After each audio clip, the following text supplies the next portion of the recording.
300 গজ লম্বা ছিল আর প্রশস্ত ছিল 50 গজ, উচ্চতা ছিল 30 গজ। লম্বায় কতটুকু? 300 গজ, প্রশস্ত 50 গজ, উচ্চতা 30 গজ। এই লঞ্চ, এই স্টিমার, এই কিস্তি 3 তলা বিশিষ্ট ছিল। কয় তলা? 3 তলা। তাফসীরের কিতাবের মাঝে লেখেন হযরত নূহ আলাইহিস সালাতু ওয়াস সালাম আল্লাহরে ডাক দিয়ে বলেন, আল্লাহ, কিস্তি বানাইলাম কেন? 3 তলা বিশিষ্ট কিস্তি বানাবো। আল্লাহ রাব্বুল আলামিন জানায় দেয়, নূহ 3 তলা বিশিষ্ট এই জন্যই কিস্তি বানাইবা। নিচ তলায় থাকবে হিংস্র প্রাণী, দ্বিতীয় তলায় থাকবে পশু পাখি, আর 3 তলায় থাকবে আমি আল্লাহ রাব্বুল আলামিন আদর করে, মায়া করে, মোহাব্বত করে, ভালোবেসে যেই মানুষগুলোকে দুনিয়ার জমিনে পাঠাবো তারাই 3 তলায় থাকবে। চিল্লায় বলা যাবে নি সুবহানাল্লাহ। হযরত নূহ আলাইহিস সালাতু ওয়াস সালাম কিস্তি বানাচ্ছেন 3 তলা বিশিষ্ট। মনে আছে নি? লম্বা 300 আর প্রশস্ত 50, উচ্চতা তালা কয়টা? 3টা। সুবহানাল্লাহ। যখন নূহ আলাইহিস সালাতু ওয়াস সালাম কিস্তি বানাচ্ছেন, কাফেররা ডাক দিয়ে বলে, নূহ তুমি কি পাগল হয়ে গেছো? ডাঙ্গায় কি তুমি নৌকা চালাইবা? পাগল হয়ে গেছো? হাসি ঠাট্টা করে, নূহ পাগল হয়ে গেছে। মুসলমান নবীর উম্মত নূহ আলাইহিস সালাতু ওয়াস সালাম বলেন, আজকে তোমরা আমার সাথে ঠাট্টা মস্কারি করতেছো, ভালো করে শোনো, সামনে অচিরে একটা সময় আসতেছে তোমাদেরকে দেখে আমরা হাসবো। সময় আর বেশি। বলে হযরতে আদম আলাইহিস সালাতু ওয়াস সালাম পৃথিবীর জমিনে 960 বছর বেঁচে ছিলেন। কত বছর? 960 বছর। হযরতে আদম আলাইহিস সালাতু ওয়াস সালাম যখন পৃথিবীর জমিন থেকে চলে গেলেন, 10 শতাব্দীর পরে হযরতে নূহ আলাইহিস সালাতু ওয়াস সালাম আবার পৃথিবীর জমিনে পদার্পণ করেন।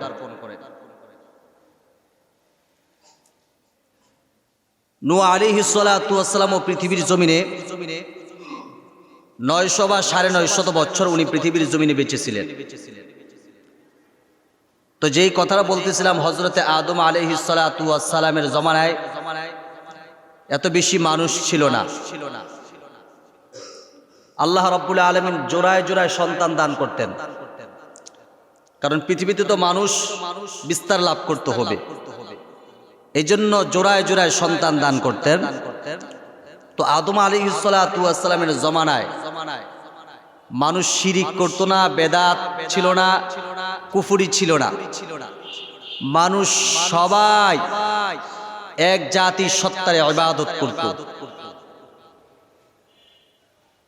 আল্লাহ রাব্বুল আলামিন সেই কথা আমাকে আপনাকে জানিয়ে দিয়েছেন। পৃথিবীর যত মানুষ আছে সবাইকে আল্লাহ রাব্বুল আলামিন জানিয়ে দিয়েছেন, কানান নাস উম্মাতাও ওয়াহিদা।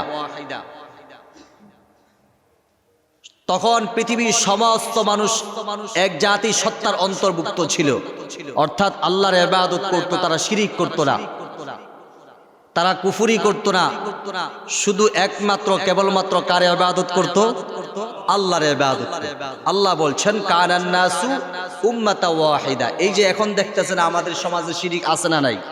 শিরিক আছে, বেদাত আছে, কুফরি আছে, কিন্তু আদম আলাইহিস সালাতু ওয়াস সালামের জামানায় শিরিক ছিল না, বেদাত ছিল না। এরপর আল্লাহ রাব্বুল আলামিন বলছেন ফাবাআতাল্লাহুন নাবিয়্যিনা মুবাশশিরিনা ওয়া মুনজিরিন। অতঃপর আল্লাহ রাব্বুল আলামিন পৃথিবীর জমিনে নবী পাঠিয়েছেন, মুবাশশিরিনা ওয়া মুনজিরিন, ভীতি প্রদর্শনকারী এবং সুসংবাদকারী হিসাবে আল্লাহ রাব্বুল আলামিন নবীদেরকে পাঠিয়েছেন। তাহলে এই আয়াত থেকে সুস্পষ্ট হয়ে যায় আদম আলাইহিস সালাতু ওয়াস সালামের জমানায় যারা ছিল সবাই এক জাতি সত্তার অন্তর্ভুক্ত ছিল, অর্থাৎ আল্লাহ তাআলার ইবাদত ছাড়া অন্য কারো ইবাদত করত না। হযরত আদম আলাইহিস সালাতু ওয়াস সালাম যখন পৃথিবীর জমিন থেকে চলে গেলেন, অর্থাৎ ইন্তেকাল হলেন। উনি 960 বছর ওনার হায়াতের জিন্দেগি পেয়েছেন। ইন্তেকাল হওয়ার পরে 10 শতাব্দীর পরে হযরতে নূহ আলাইহিস সালাতু ওয়াস সালাম পৃথিবীর জমিনে আসেন। নূহ আলাইহিস সালাতু ওয়াস সালামকে আবুল বাশার সানি বা দ্বিতীয় আদম বলা হয়, হযরত নূহ আলাইহিস সালাতু ওয়াস সালামকে। তো নূহ আলাইহিস সালাতু ওয়াস সালাম এবং আদম আলাইহিস সালাতু ওয়াস সালামের মাঝে যে একটা গ্যাপ ছিল 10 শতাব্দী, এই গ্যাপের ভিতরে মানুষ গোমরা হতে লাগলো। কিভাবে গোমরা হয়েছে বলে, তখন 5 জন আল্লাহর প্রিয় বান্দা ছিলেন, খুব বুজুর্গ মানুষ ছিলেন, আল্লাহর ইবাদত করত সব সময়। তারা কারা কারা ছিলেন, তাদের নাম কি সেই কত আল্লাহ কোরআনুল কারিমে তুলে ধরেছেন। আল্লাহ রাব্বুল আলামিন বলছেন 5 জন বুজুর্গ, একজনের নাম হচ্ছে ওয়াদ্দুন, একজনের নাম কি ওয়াদ্দুন, উনি একজন বুজুর্গ ছিলেন, আল্লাহওয়ালা ছিলেন।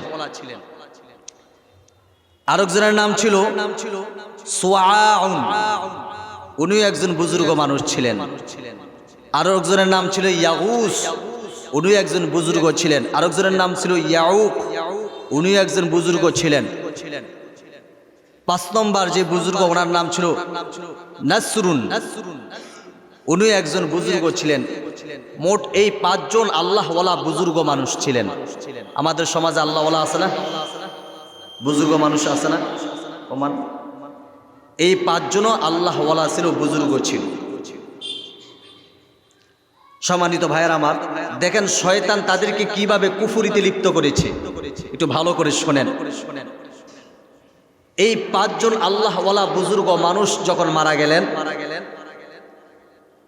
মারা যাওয়ার পরে শয়তান আয়েশা বলতেছে, এই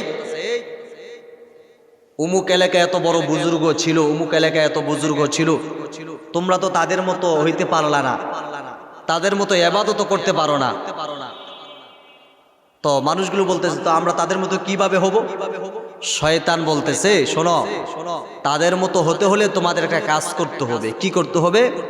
সেই কাজটা হলো, যেই সমস্ত বুজুর্গরা ছিলেন, যারা যেখানে ইবাদত করেছে সেখানে তাদের নামে একটা মূর্তি করো, প্রত্যেকের নামে একটা মূর্তি বানাও। দেখেন শয়তান কিভাবে আগে ওয়াসওয়াসা দিয়েছে।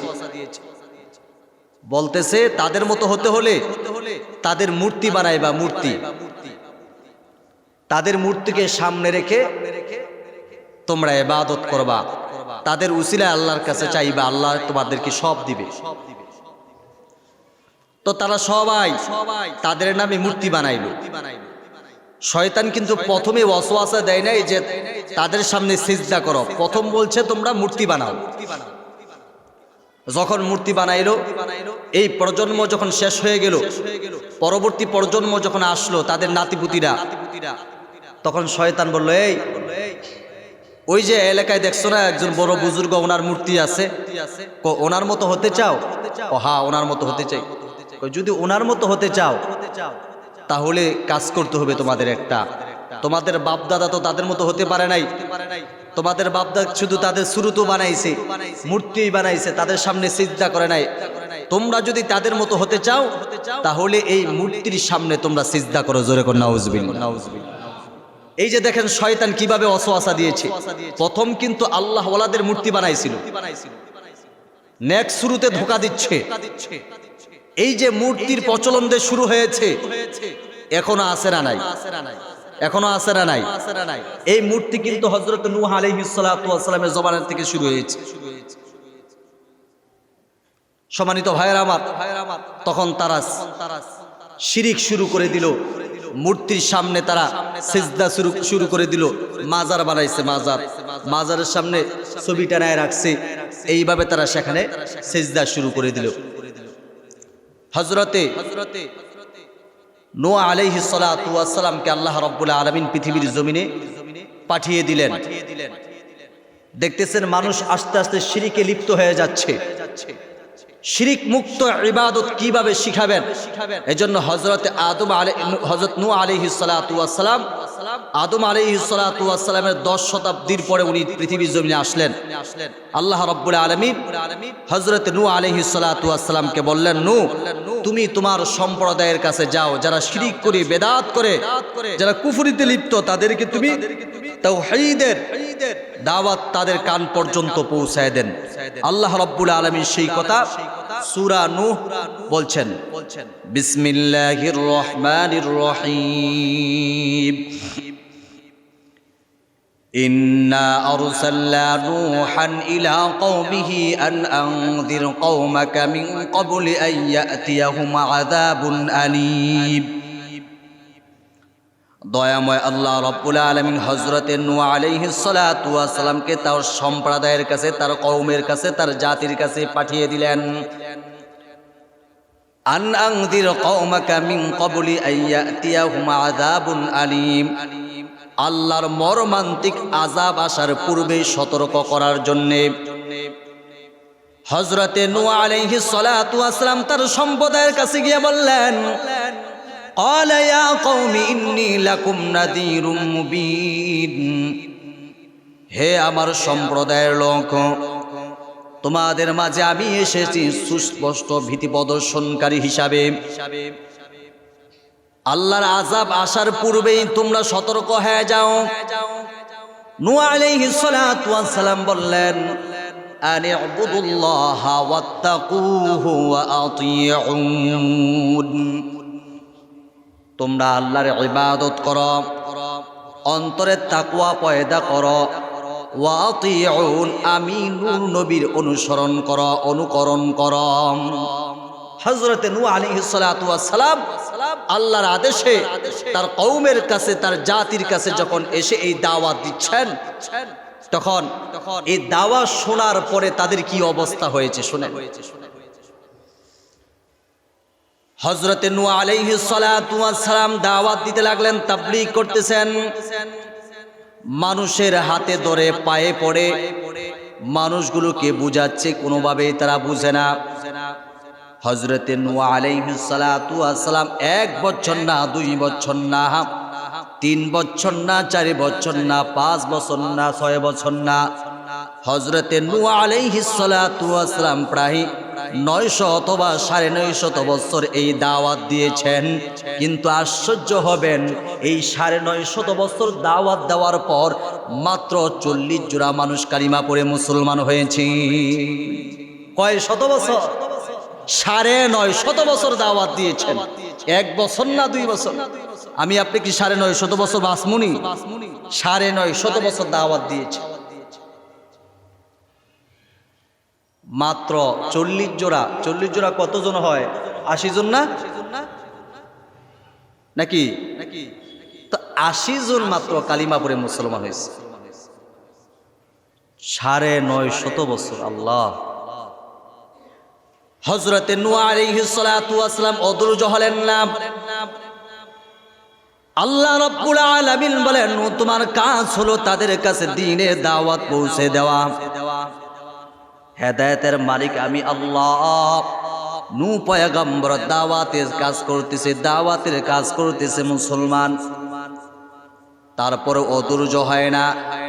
এক পর্যায়ে মানুষগুলো হযরতে নূহ আলাইহিস সালাতু ওয়াস সালামের বিরোধিতা শুরু করে দিল। হযরতে নূহ আলাইহিস সালাতু ওয়াস সালামের বিরোধিতা শুরু করে দিল। নূহ, এই দাওয়াত তো কোনোদিন শুনি নাই, তুমি কিসের দাওয়াত দাও? কিসের আল্লাহর দাওয়াত দাও?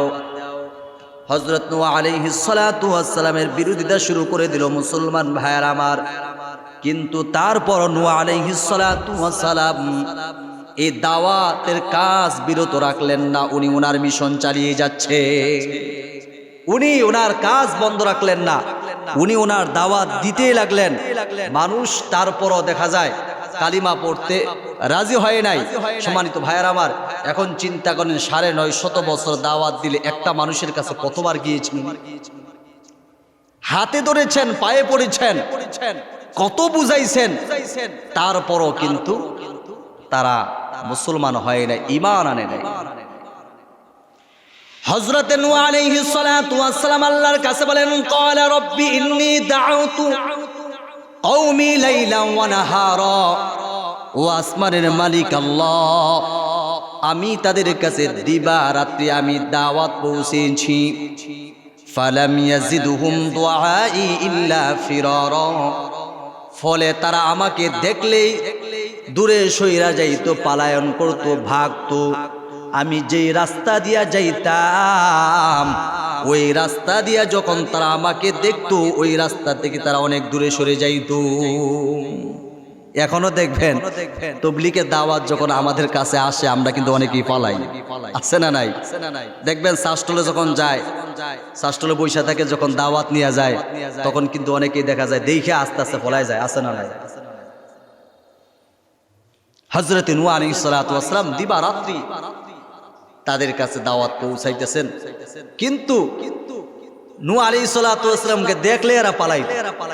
যেই রাস্তা দিয়ে যাইতো ওই রাস্তা দিয়ে আসতো না, কারণ নূহ দাওয়াত দিবে, বুঝাইয়া মসজিদে দিবে, আল্লাহর পথে নিবে। এই কারণে তারা কি করতেছে না, নূহ আলাইহিস সালাতু ওয়াস সালামের দাওয়াত কোনোভাবে গ্রহণ করতেছে না। নূহ আলাইহিস সালাতু ওয়াস সালাম দেখলেই তারা পলায়ন করে।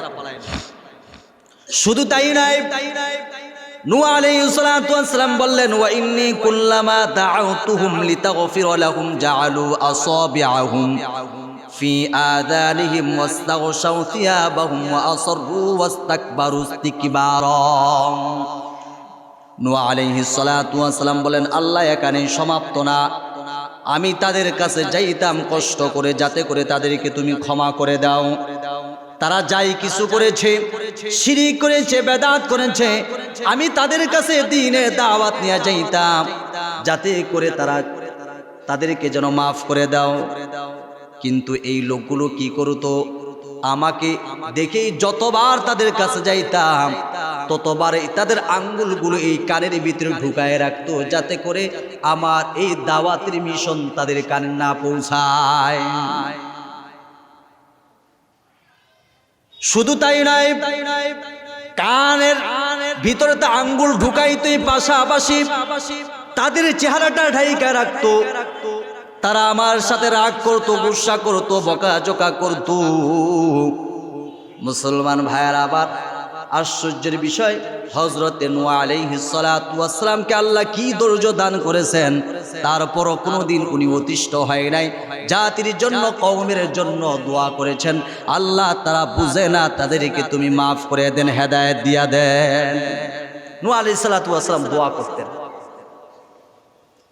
হযরতে নূহ আলাইহিস সালাতু ওয়াস সালাম বললেন, আল্লাহ সুম্মা ইন্নী দাউতুহুম তিজারাতি জিহারা। আমি দিনও কাজ করতাম, তাদের কাছে দাওয়াত নিয়ে যাইতাম। শুধু তাই নয়, সুম্মা ইন্নী আ'লানতু লাহুম ওয়া আসরারতু লাহুম ইসরারা। রাত্রে গভীরে গভীরে গোপনে সংগোপনে গিয়ে গিয়ে আমি তাদেরকে দাওয়াত দিতাম। আমার চাচা, আমার ভাই, আমার প্রতিবেশী, তাদেরকে ধরে ধরে বলতাম, এই রাত্রে গভীরে কেউ দেখে না, তুমি আমি ছাড়া, আল্লাহ ছাড়া, তুমি যদি এখন কালিমা পড়ে ইমানদার হয়ে যাও, কিয়ামতের ময়দানে আল্লাহর কাছে তুমি নাজাতের ব্যবস্থা হয়ে যাবে। আল্লাহ রাব্বুল আলামিন তোমার গুনাহ খাতা মাফ করে তোমাকে জান্নাতি মেহমান বানায় দিবে।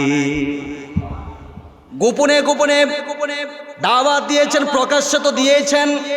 রাত্রে গভীর শীতের কনকনে রজনীতে হযরতে নূহ পয়গম্বর ঘরে বসে থাকলেন না, আরামের ঘুম হারাম করে দ্বীনের দাওয়াত দেয়। এই যে আমরা দেখতেছেন, আমাদেরকে আরামের ঘুম হারাম করে রাত্রে 2টা নাই 3টা নাই মানুষের হাতে ধরে পায়ে পড়ে বুঝাইয়া দেশ দেশান্তরে আমরা জেলা ভিত্তিক আমরা আলোচনা করে মানুষকে বুঝাই।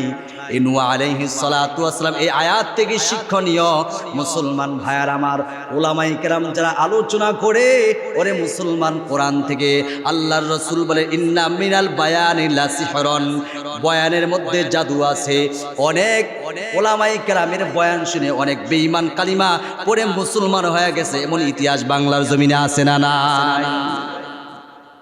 আমার হাতেও কিন্তু একজন মুসলমান হয়েছে, অলরেডি আরেকজন মুসলমান হওয়ার জন্য আমার কাছে যোগাযোগ করতেছে। আলহামদুলিল্লাহ বলেন যে হুজুর নিয়মিত আপনার বয়ান শুনি, আমি আপনার হাতে বায়াত হয়ে কালিমা পড়ে মুসলমান হব। আমি বললাম, আপনার কাগজপত্র ঠিক করেন, যাতে করে পরবর্তী ঝামেলা না হয়। তো আলহামদুলিল্লাহ হযরত নূহ আলাইহিস সালাতু ওয়াস সালাম, শীত নাই, গরম নাই, রাত্রে গভীর নখ দিতেন, চাচা ঘরের ভিতরে আসেননি, ভাই ঘরের ভিতরে আসেননি, ও চাচতো ভাই ঘরের ভিতরে আসেননি, ও প্রতিবেশী ঘরের ভিতরে আসেননি। তাদেরকে ধরে ধরে গিয়ে দাওয়াত দিতেন, প্রকাশ্য দিতেন, গোপনও দিতেন। মুসলমান ভাইয়েরা আমার, এইভাবে 1 বছর না 2 বছর না 950 বছর দাওয়াত দিলেন হযরত নূহ আলাইহিস সালাতু ওয়াস সালাম। এক পর্যায়ে দেখেন মানুষ কেউ কালিমা পড়ে মুসলমান হচ্ছে না, মাত্র 40 জোড়া, মনে আসেনি? 80 জন কালিমা পড়ে মুসলমান হলেন হযরত নূহ আলাইহিস সালাতু ওয়াস সালাম। তারপরও এই দাওয়াতের মিশন বন্ধ করলেন না। এক পর্যায়ে এলাকার যারা নেতৃত্ব দেয় নেতাদের কাছে গেলেন, দাওয়াত নিয়ে, দাওয়াতের মিশন নিয়ে যখন নেতাদের কাছে গেলেন, নেতারা হযরত নূহ আলাইহিস সালাতু ওয়াস সালামকে লক্ষ্য করে বললেন, ক্বালু লা ইল্লাম তানতাহি ইয়া নূহু লাতাকুনান্না মিনাল মারজুমিন। নেতারা বলতে লাগলো, হে নূহ, তোমার এই দাওয়াতের মিশন বন্ধ করবানি? তুমি যদি তোমার এই দাওয়াতের মিশন বন্ধ না করো, ওয়াজ মাহফিল যদি বন্ধ না করো, ভালো করে শোনো, এই যে আমাদের হাতে যে পাথরটা আছে, এই পাথর দিয়ে তোমার মাথাটাকে ছিন্ন ভিন্ন করে ফেলবো। ও মুসলমান ভাইরা আমার, তারপর নূহ আলাইহিস সালাতু ওয়াস সালাম তাদের এই দাওয়াতের মিশন বন্ধ করলেন না। চিল্লায়া বলা যাবে নি সুবহানাল্লাহ। নূহ আলাইহিস সালাতু ওয়াস সালামকে এত নির্যাতন করত, ওনার হাত পাও বেঁধে আঘাত করত, পাথরের আঘাত করত। ছোট্ট বাচ্চারা হযরত নূহ আলাইহিস সালাতু ওয়াস সালামকে থুতু মেরতো, যেইভাবে আমার আপনার নবী রাহমাতুল লিল আলামিনের গায়ে থুতু মেরেছে। শুধু বিশ্ব নবীজির গায়ে থুতু মেরেছে এমন না, মুসলমান হযরত নূহ আলাইহিস সালাতু ওয়াস সালামের উপরও তারা ষড়যন্ত্র করেছিল, ইস্টিমের জুলুমের ইস্টিমরা চালু করেছিল। তারপরও হযরত নূহ পয়গম্বর দ্বীনের মিশন বন্ধ করে নাই। হযরত নূহ পয়গম্বর আল্লাহর কাছে দোয়া করলেন, আল্লাহ, তারা বুঝে নাই এই জন্য আমারে মারে, তারা বুঝে নাই এই জন্য আমারে গালমন্দ করে, তারা বুঝে নাই এই জন্য পাথরের আঘাত দেয়। আয় আল্লাহ, তাদের জন্য আমি বদদোয়া করব না, হেদায়েত দিয়ে দেও।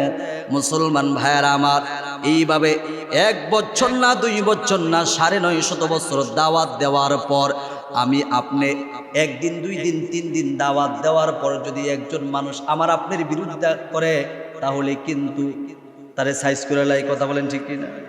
এর কাছে আর যাইই না। 1 দিন 2 দিন যদি নামাজে দাওয়াত দিয়ে যদি না আসে, পরে এর কাছে যাইই না আমরা। কিন্তু নবী নূহ 950 বছর দাওয়াত দেওয়ার পরে কত আঘাত সহ্য করেছে। হযরত নূহ আলাইহিস সালাতু ওয়াস সালাম তার মিশন চালিয়ে যাচ্ছেন। এক পর্যায়ে নূহ আলাইহিস সালাতু ওয়াস সালাম বললেন, আল্লাহ, আর কেউ তো কালিমা পড়ে মুসলমান হয় না, আমি কি করব? আল্লাহ বললেন, নূহ, ভালো করে শোনো, তোমার কাজ হলো তুমি দাওয়াত চালিয়ে যাও। নূহ পয়গম্বর আবার দাওয়াত চালিয়ে যাচ্ছেন মুসলমান।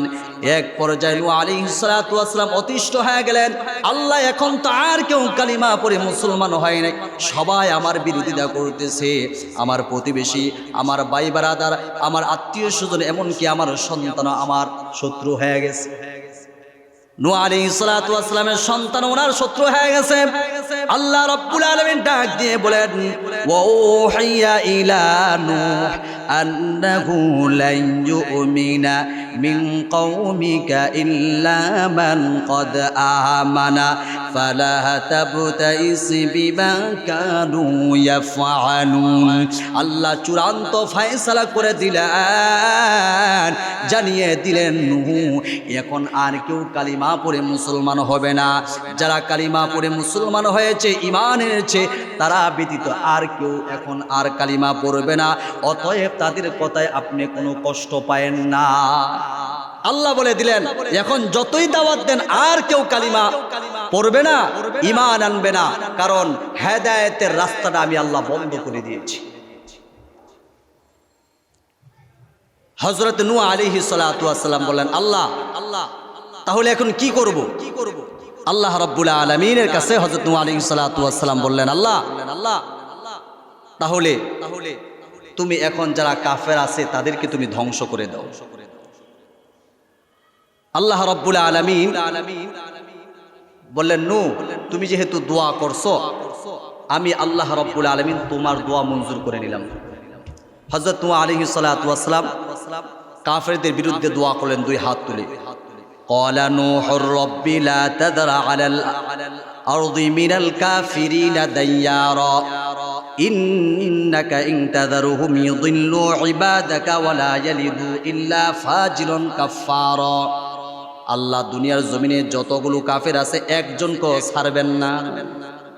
নবী তো দোয়া করছে, আল্লাহ যদি তাদেরকে ছাড়েন, যে 80 জনকে 950 বছর দাওয়াত দেওয়ার পর ঈমানের মালা তাদের গলায় পরায় দিছি, এই 80 জনকে তারা বেঈমান বানায় ফেলাইবে।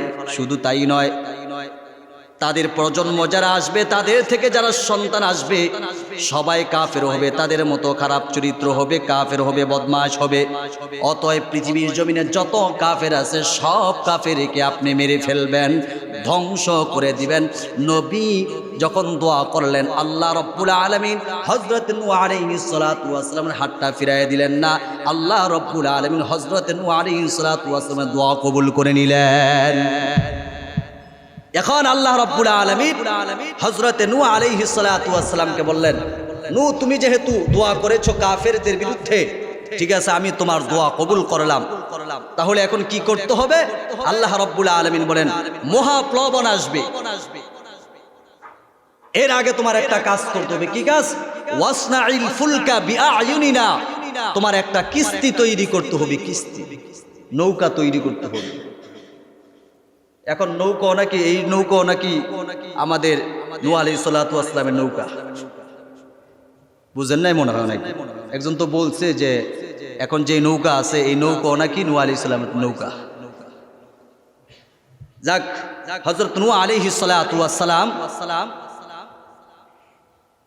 উনি বলতেছেন, আল্লাহ কিস্তি কিভাবে বানাবো, নৌকা কিভাবে বানাবো? উনি তো নৌকা কখনো দেখেন নাই, আর ওই সময় তো নৌকা ছিল না। উনি তো আবুল বাশার সানি, দ্বিতীয় আদম, তো উনি তো নৌকা কখনো দেখেন নাই। আল্লাহ বলেন, নৌকা তুমি বানাও।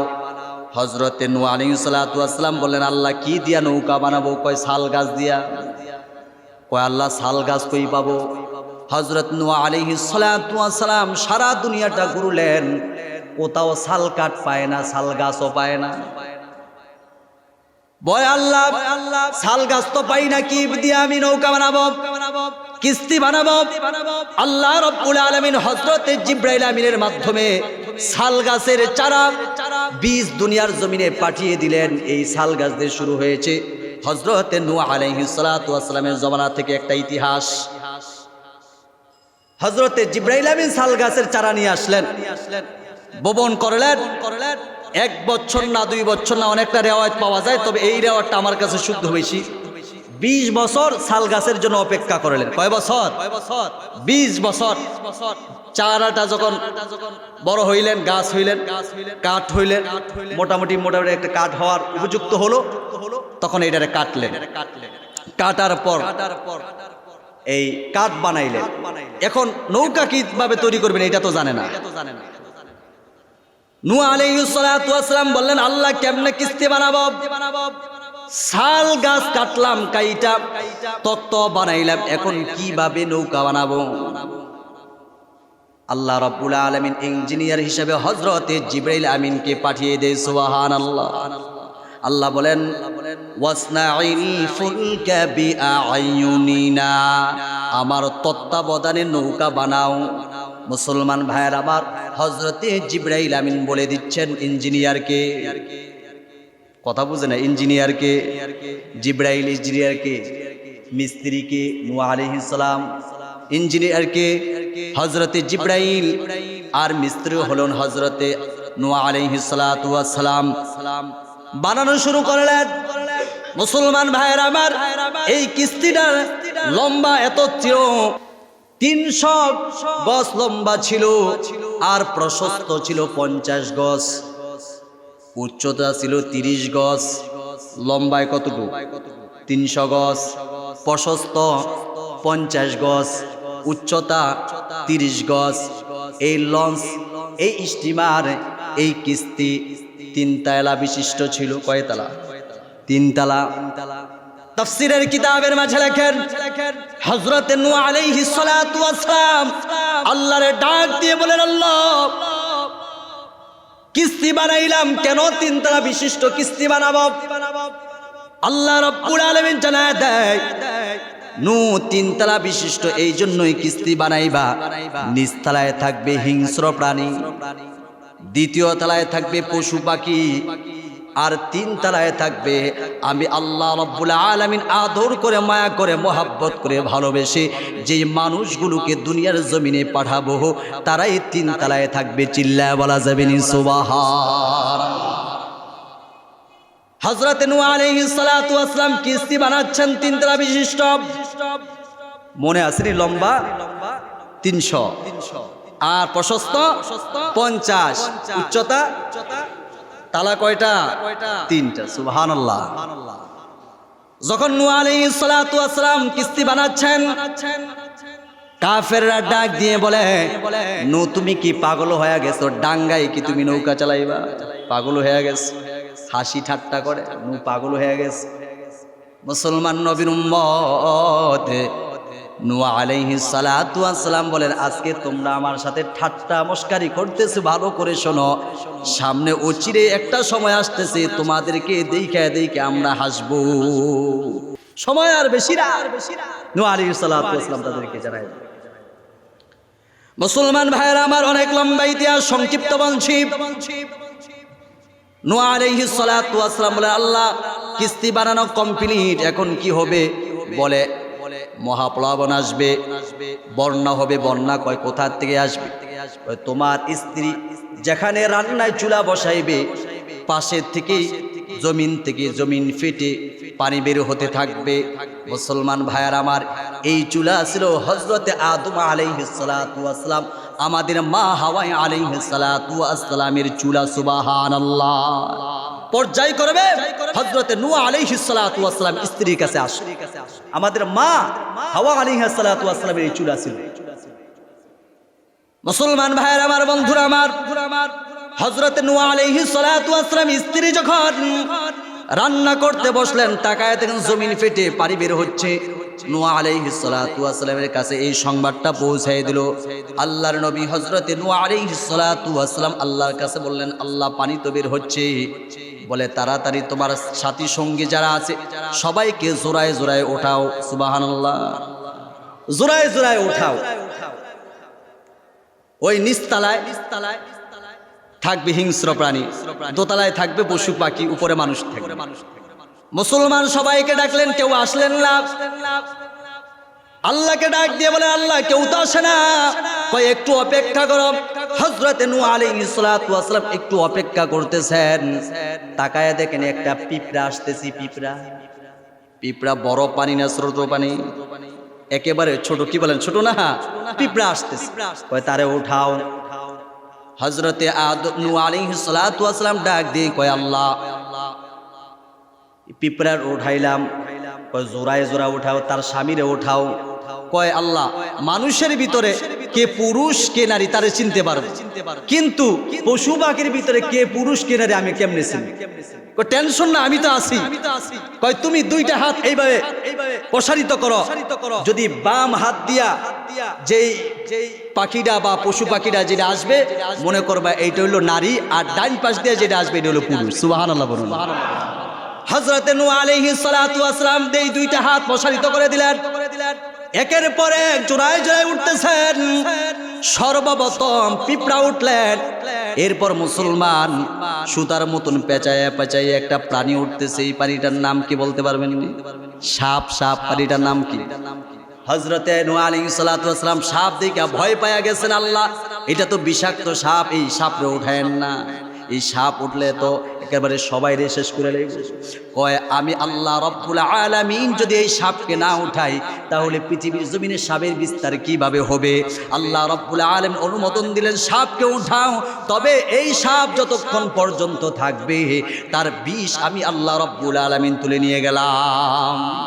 সাপ উঠলেন, এরপরে উঠতে উঠতে দেখেন এই ভাল্লুক উঠছেন, ভাল্লুক সিংহ হ্যাঁ এই সিংহ উঠছেন।